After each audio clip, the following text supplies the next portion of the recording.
고대 서양 문명의 본질이 무엇이냐라고 이렇게 단도직입적인 질문을 받는다면 저로서는 이렇게 대답할 것 같아요. 세 가지로 요약할 것 같아요.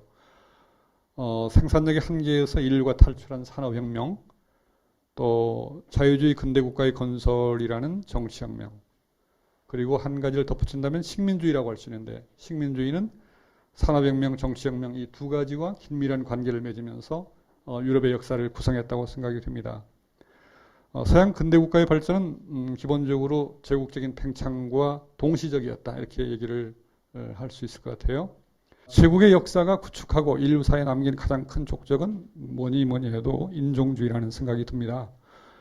다른 사회의 자연과 인간에 대한 폭력과 착취를 윤리적으로 정당화할 수 있는 가장 손쉬운 수단은 비인간화에 의한 타자화다, 이렇게 얘기할 수 있겠죠.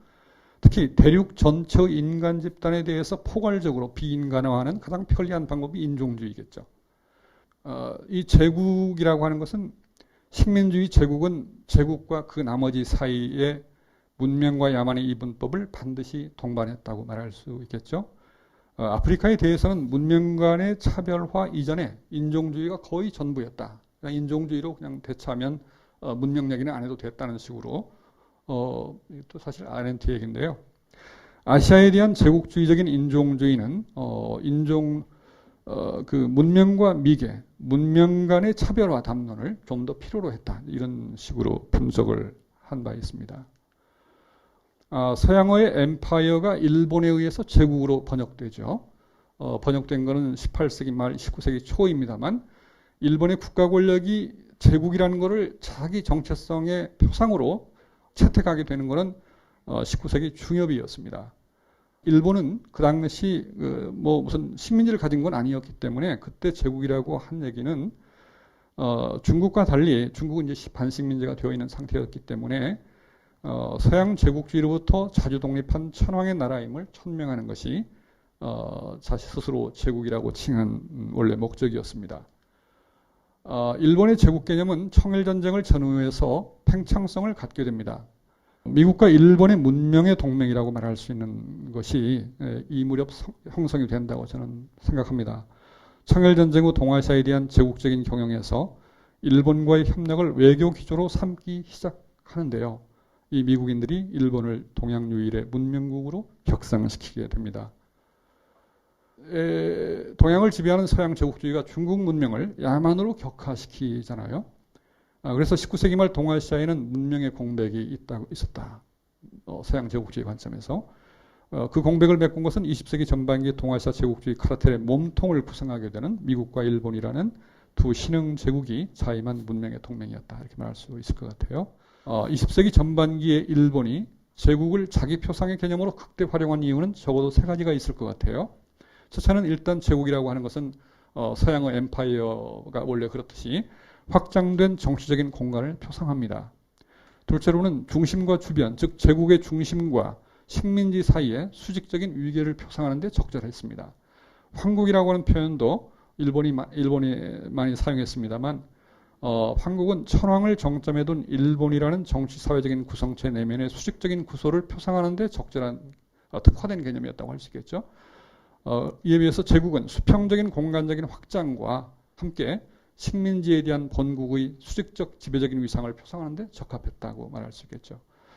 또 셋째로는 민족들 사이에 도덕적인 위계화의 역할을 했다고 말할 수 있습니다. 중국 중심 질서는 천하라는 개념으로 표현됐다면 그것이 중심과 주변 사이의 그 도덕적인 위계가 일본 중심의 동아시아 질서에서 일본은 제국 개념을 동원해서 그 같은 기능을 부여했습니다.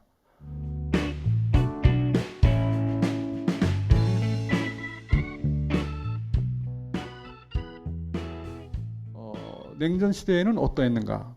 냉전 시대의 제국 개념은 도덕적으로 추락을 합니다. 제국은 더 이상 긍정적인 가치들의 표상이 되지 못했습니다. 제국은 더러운 말로 전락했다고 얘기합니다. 더티워드가 된 거죠. 그 배경으로서는 식민지들이 독립해서 탈식민 독립국가들이 건설되었고, 소련과 중국은 민족 해방 이념을 확산하는 쪽이었고, 미국은 적어도 원칙적으로는 민족 자결주의를 얘기하고 있었죠. 제국시 또 일반적인 그 인식에서 제국주의 시대란 전쟁의 참혹과 파시즘 그리고 제노사이드의 폭력으로 점철된 이미지가 있었습니다. 자주적인 군민국가 건설은 그 모든 악에 대한 치유책으로 인식되었던 시기였죠. 냉전 말기부터 새로운 현상이 시작됩니다. 제국 개념이 도덕적으로 복권되고 그래서 돌아옵니다. 그런데 이런 제국 개념의 도덕적인 복권의 뿌리는 어디에 있을까요? 제 생각으로는 1960년대 말 미국의 신보수주의 운동에서 단초가 보인다고 생각합니다. 신보수주의 대부로 일컬어지는 사람은 어빙 크리스톨인데요. 이 사람이 1967년에 쓴 에세이에서 이런 얘기를 하게 됩니다. 미국은 제국적 권력을 가진 제국이다. 그런데 미국은 제국이지만 제국주의적이지는 않다.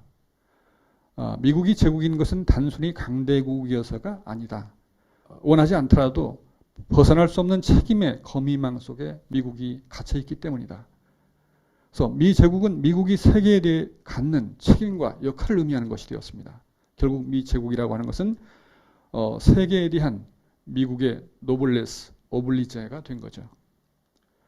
어빙 크리스톨의 신보수주의는 미국 외교사학 주류라고 할 수 있는 1980년대 이후 신주류로 통하는 존 루이스 게디스에 의해서 초대받은 제국 담론으로 연결됩니다.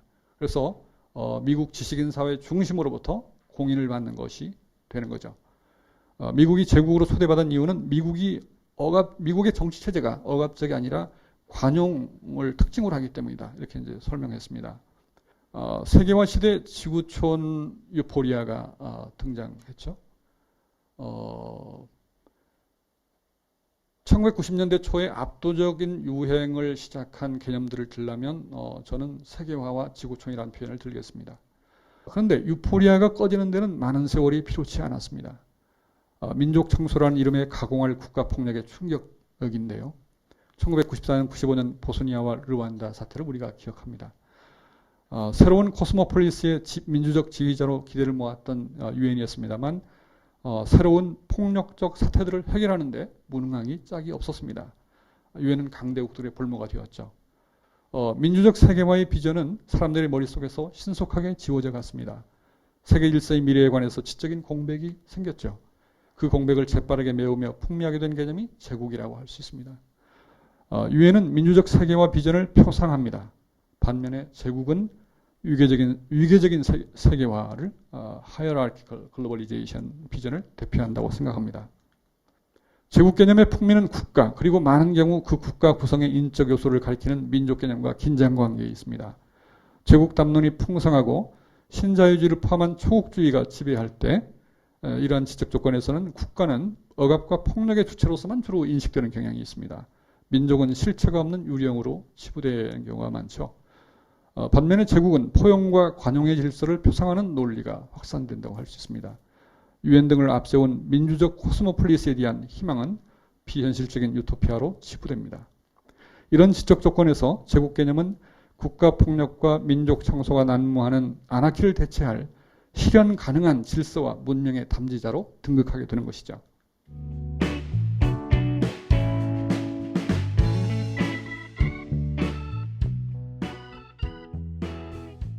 탈냉전 이래 국가 폭력의 경험으로부터 우리가 국가에 대해서 어떤 생각을 할 것인가를 좀 말씀을 드려본다면 1990년대 초에 지구촌의 유포리아와 함께 인류 사회의 희망으로 떠올랐던 민주적 세계화의 비전을 파괴한 주 요인의 하나는 우리가 이미 얘기했습니다만 보스니아와 르완다 등에서의 종교 갈등, 민족 갈등 그리고 그것과 연결된 국가 폭력이었다고 할 수 있겠죠.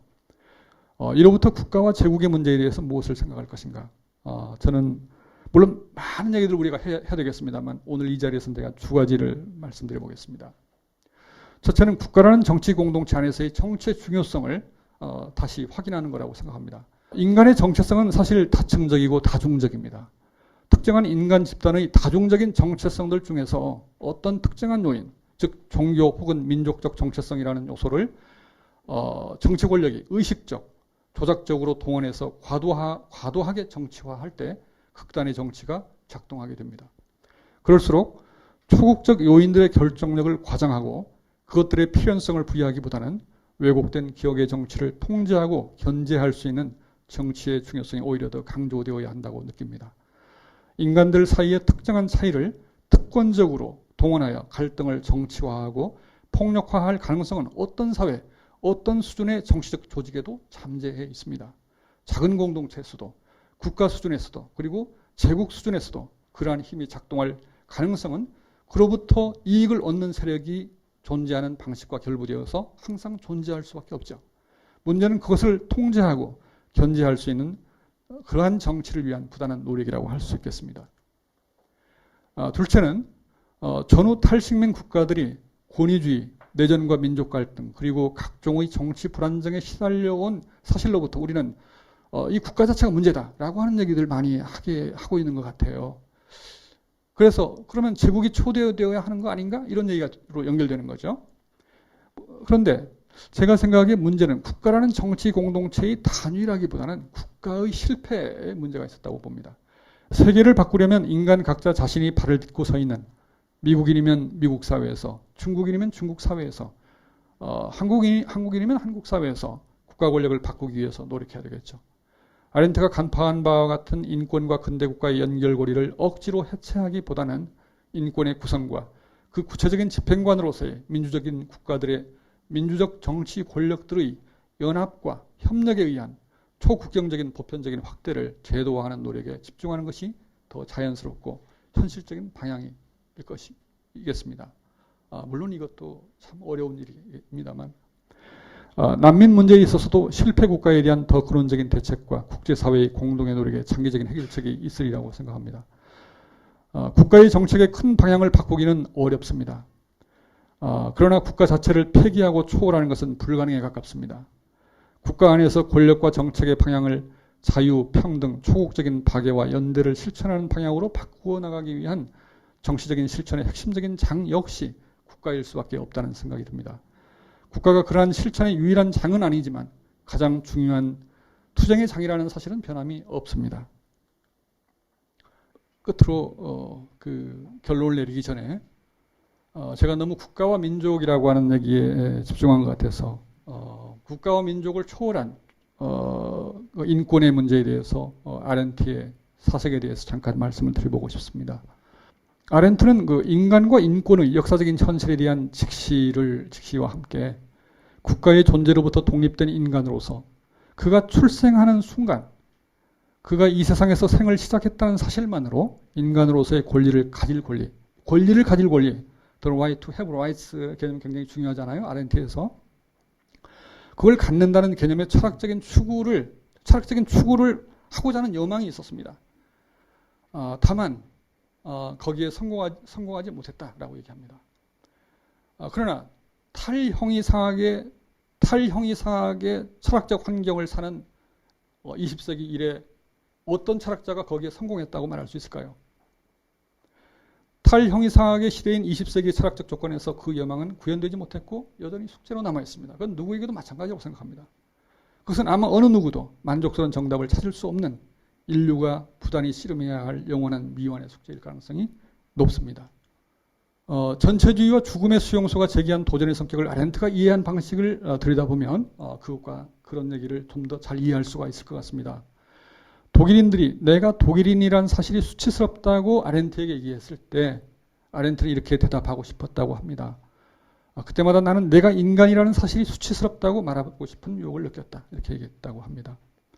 특정한 집단으로서의 독일인이 아니라 인간 모두가 그러한 악과 범죄를 저지를 수 있음을 보여주는 것이고 그 가공할 악과 범죄에 대해서 모든 인간은 인간이기 때문에 공동의 정치적 책임이 있다는 인식이죠.